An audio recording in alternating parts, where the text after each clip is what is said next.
உங்களை இங்கே வச்சுட்டு நான் தேடிக்கிட்டு வரவேற்புரை நம்முடைய மதுரை மாவட்ட துணைத் தலைவர் திரு கே.ஆர். ராஜா மதிவாணன் அவர்கள்.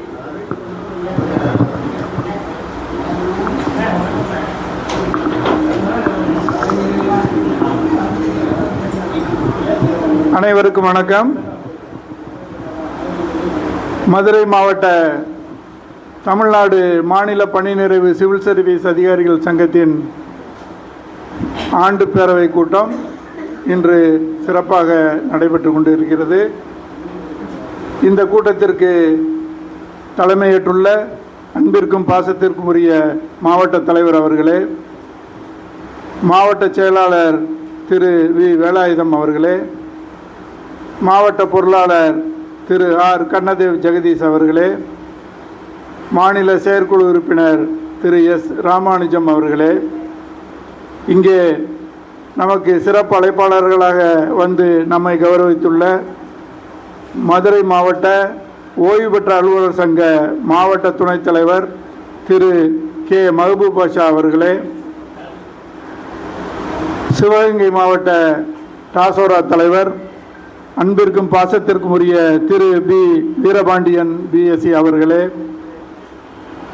மாவட்ட செயற்குழு உறுப்பினர் திரு எஸ். குருசாமி அவர்களே, மாநில செயற்குழு உறுப்பினர் கே. ரஷீத் அலி அவர்களே, மாவட்ட செயற்குழு உறுப்பினர் திரு எஸ். கங்காதரன் அவர்களே, மாவட்ட செயற்குழு உறுப்பினர் திருமதி வி. அழகு மீனாள் அவர்களே, மாவட்ட இணைச் செயலாளர் திருமதி எஸ். ஈவ்லின் மெட்டல்டா அவர்களே, மற்றும் இந்த சங்கத்திற்கு முதுகெலும்பாக இருக்கக்கூடிய உறுப்பினர்கள் அனைவரையும், இந்த மாவட்ட பேரவைக்கு வருகை தந்துள்ள அனைவரையும் அன்போடு மாவட்ட நிர்வாகிகள் சார்பாக வரவேற்கின்றேன். நன்றி, வணக்கம்.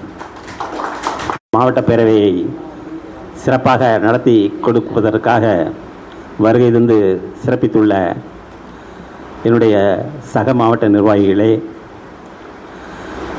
இந்த கூட்டத்திற்கு வந்திருந்து வாழ்த்துறை வழங்க வருகை தந்துள்ள மதுரை மாவட்ட ஓய்வு பெற்ற அலுவலர் சங்கத்தினுடைய மாவட்ட துணைத் தலைவர் அவர்களே, சிவகங்கை மாவட்டத்தினுடைய டாசோராவினுடைய மாவட்ட தலைவர் திரு வீரபாண்டியன் அவர்களே, இங்கே இந்த விழாவை சிறப்பிக்க வருகை தந்துள்ள இந்த மாவட்டத்தினுடைய அங்கங்களே, தங்கங்களே, சகோதரர்களே, சகோதரிகளே, உங்கள் அனைவருக்கும் முதற்கண் தமிழ்நாடு மாநில பணி நிறைவு சிவில் சர்வீஸ் அதிகாரிகள் சங்கத்தினுடைய காலை வணக்கங்களை உரித்தாக்கிக் கொள்கின்றேன். நமது மதுரையை பொறுத்தவரை மாநில சங்கம் என்னவெல்லாம் நடத்துகின்றதோ அதையெல்லாம் நாம் நடத்துகின்றோம். ஒவ்வொரு மாதம் தவறினாலும் நம்முடைய பொதுக்குழு கூட்டம் நடத்துவதற்கு தவறுவதில்லை. அதுபோல நம்முடைய ஆண்டுக்கு ஒரு தடவை நம்முடைய மாவட்ட பேரவையை மிகச்சிறப்பாக நடத்தி கொண்டிருக்கின்றோம். அதுவும் மாநில மையம் என்ன செய்கின்றதோ அதே ஆண்டறிக்கைகள், பொருளாதார அறிக்கைகள் உட்பட தீர்மானங்கள் உட்பட மிகச்சிறப்பாக நாம் நடத்தி கொண்டிருக்கின்றோம் என்றால் மிகையாகாது.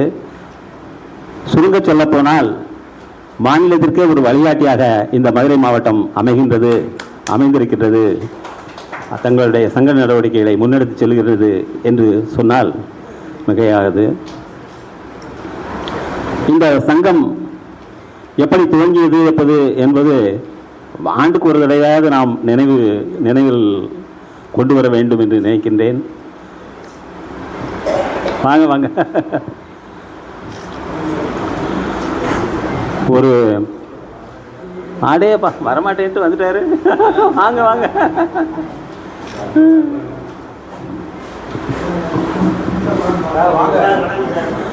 மதுரை மாவட்ட டாசாரா தலைவர் திரு எம் விவேகானந்தம் அவர்களே வருக வருக.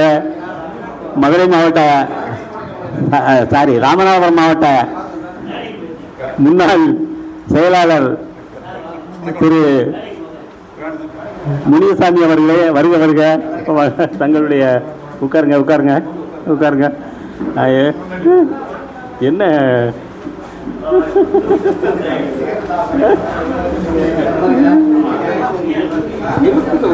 ஆமா, அதாவது ராமநாதபுரம் மாவட்ட தலைவர் திரு விவேகானந்தம் அவர்கள் இருக்கிறாங்க. அவங்களுக்கு வாங்க இவருங்க முனிசாமி என்னாச்சு வாங்க வாங்க முன்னாடி உட்காருங்க, மேடையில் உட்காருங்க. கூப்பிடும்போதே எனக்கு கொஞ்சம் மனசில் சங்கடம் தான். ஏன்னா அவர் எப்போ முடியாதவர். அவர் ஒரு பெரிய விழா நடத்தினார் கொஞ்ச நாளைக்கு முன்னால், உங்களுக்கெல்லாம் தெரியும். அதுலேயே மேடையில் ஏறுறதுக்கு அவ்வளோ கஷ்டப்பட்டார். அப்படிப்பட்டவர் உடல் நலத்தோட நம்ம மேலும் கெடுதல் செய்யக்கூடாது அப்படிங்கிறதுக்காக அவர்கிட்ட கேட்டுக்கிட்டு தான் நீங்கள் வர முடியுமா, இல்லை என்னால் வேற யாராவது அனுப்புறீர்களா அப்படின்னு கேட்டுட்டு தான் சொன்னேன். அவர் மனசு கேட்கல. மதுரை மாவட்டத்தின் நிகழ்ச்சி அப்படின்ன உடனே நாம் கலந்து கொள்ள வேண்டும் என்பதை உள்ள வச்சுக்கிட்டு அவர் கேட்டு பார்த்தார் 2-3 பேர்கிட்ட. அவங்க வர்றதுக்கு வாய்ப்பு இல்லை போல் இருக்கு, உடனே நானே வரேன் அப்படின்னு சொல்லி மனமும் சொன்னார். அதனால தான் அவருடைய பெயரை போட்டிருக்கின்றோம். இன்று காலையில், நேற்று காலையில் ஒரு வாய்ஸ் மெசேஜ் எனக்கு அனுப்பிச்சார். அதில் தவிர்க்க முடியாத காரணங்கள்னால் என்னால் வர முடியாத சூழ்நிலை இருக்கிறது, அதனால் வேறு யாரையாவது நான் அனுப்புகிறேன் என்ற வகையில் தெரியப்படுத்தினார். இன்னைக்கு அவரே ஒரு ஷாக்கிங் சர்ப்ரைஸ் நமக்கு கொடுத்துருக்காரு. அவரை நம்முடைய மதுரை மாவட்டம் சார்பாக வருக வருகை நான் வரவேற்கின்றேன். அதோட தன்னுடைய உடல்நிலையும் கருத்தில் கொள்ளாது 2 தடவை ஹார்ட் சர்ஜரி பண்ணார். நம்ம ஏன் அமைதி 2 தடவை ஹார்ட் சர்ஜரி பண்ணி இந்த அளவுக்கு உடல்நலம் தேறி இருக்கின்ற நம்முடைய ராமநாதபுரம் மாவட்ட முன்னாள் செயலாளர் திரு முனியசாமி அவர்களையும் நீங்கள் வாருங்கள் என்று கேட்டுக்கொண்டேன். என்னுடைய அழைப்பிற்காக இங்கே வருகை இருந்து சிறப்பித்துள்ளார்கள். அவர்களையும் வருக வருக என்று வரவேற்கின்றேன். இப்படி இந்த கூட்டம் மாநில சங்கம் என்னென்ன செய்ய வேண்டுமோ அதையெல்லாம் மதுரை மாவட்டத்தை பொறுத்தவரை நாங்கள் செய்து கொண்டிருக்கின்றோம். ஏன்னா இப்போ நண்பர் வீரபாண்டியன் அவர்கள் இருக்கின்றார்கள், நண்பர் விவேகானந்தம் அவர்கள் இருக்கின்றார்கள், நண்பர் முனியசாமி அவர்கள் இருக்கின்றார்கள். அவர்களுக்கெல்லாம் தெரியும். ஏன்னால் மாநில அளவில் எல்லா கூட்டங்களையும் கிட்டத்தட்ட அட்டன் பண்ணுறவங்க. அவங்க அந்த மாநில பேரவை எப்படி நடத்திருந்தார்களோ அதே போல் நாங்களும் ஆண்டறிக்கை பிரிண்ட் பண்ணி உங்களுக்கெல்லாம் கொடுத்திருக்கின்றோம். அதுபோல் வரவு செலவு அறிக்கையை பிரிண்ட் பண்ணி உங்களுக்கெல்லாம் கொடுத்திருக்கின்றோம். தீர்மானங்கள் வழிதெடுத்து அதையெல்லாம் கொடுத்திருக்கின்றோம். இந்த அளவில் மாநிலம் செயல்படுவதை போல மதுரை மாவட்டம் செயல்பட்டு கொண்டிருக்கின்றது என்று நான் சொல்லிக் கொண்டிருந்தேன். அதற்கு உதாரணங்கள் தான் இவை. அந்த வகையில் நாம் சங்க வழியில் சிறப்பாக செயல்பட்டு கொண்டிருக்கின்றோம். இப்போ இது 12வது ஆண்டு பேரவையாக இந்த பேரவை மிகவும் சீரும் சிறப்புமாக நடந்து கொண்டிருக்கின்றது. அந்த சங்க நடவடிக்கைகளில் எந்த துறைகளும் இல்லாமல் மிகச் சிறப்பாக மதுரை மாவட்டத்தை பொறுத்தவரை நாம் எல்லா வகையிலும் நடத்தி கொண்டிருக்கின்றோம். மாதந்தோறும் பொதுக்குழுக்களை நடத்தி கொண்டிருக்கின்றோம். இந்த 12வது மாவட்ட பேரவை மிகச் சிறப்பாக அமைந்திருக்கின்றது. நீங்கள் எல்லாம் வாழ்த்து வந்திருக்கின்றீர்கள். இந்த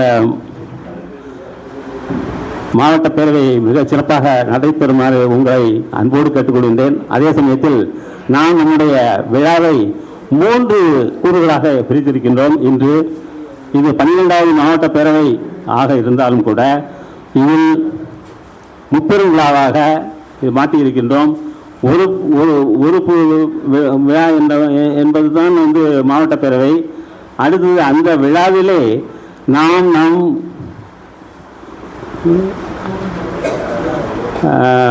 ஓய்வூதிய தின விழாவையும்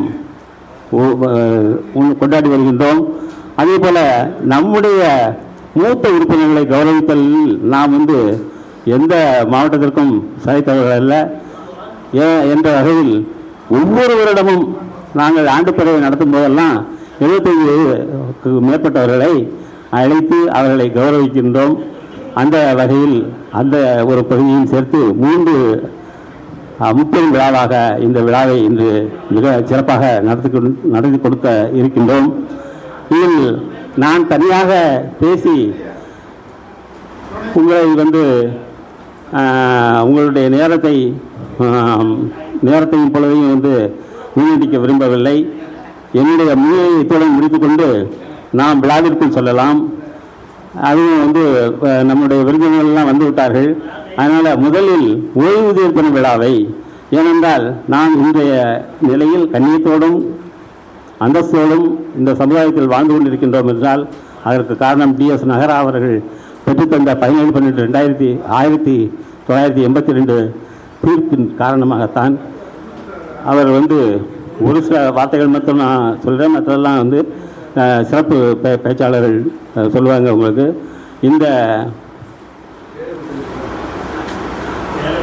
சிறப்பாக நாம் இன்று வரையில் கண்ணியத்தோடும் அந்தஸ்தோடும் சமுதாயத்தில் வாழ்ந்து கொண்டிருக்கின்றோம் என்றால் அதற்கு அடிப்படை காரணம் 17/12 என்று உச்சநீதிமன்ற மன்றத்தில் நமக்கு அளிக்கப்பட்ட தீர்ப்பு தான். அந்த தீர்ப்புக்கு காரணமானவர் தான் நமது டிஎஸ் நகரா அவர்கள். அவருடைய நினைவை போற்றும் விதத்தில் தான் நாம் ஒவ்வொரு ஆண்டும் 17/12 அன்றை ஓய்வூதிய தின விழாவாக கொண்டாடி கொண்டிருக்கின்றோம். அந்த சிறப்பான தீர்ப்பிலே ஒரு 2-3 கொஞ்சம் அமைதியாக இருங்க, அப்புறம் பேசிக்கலாமே.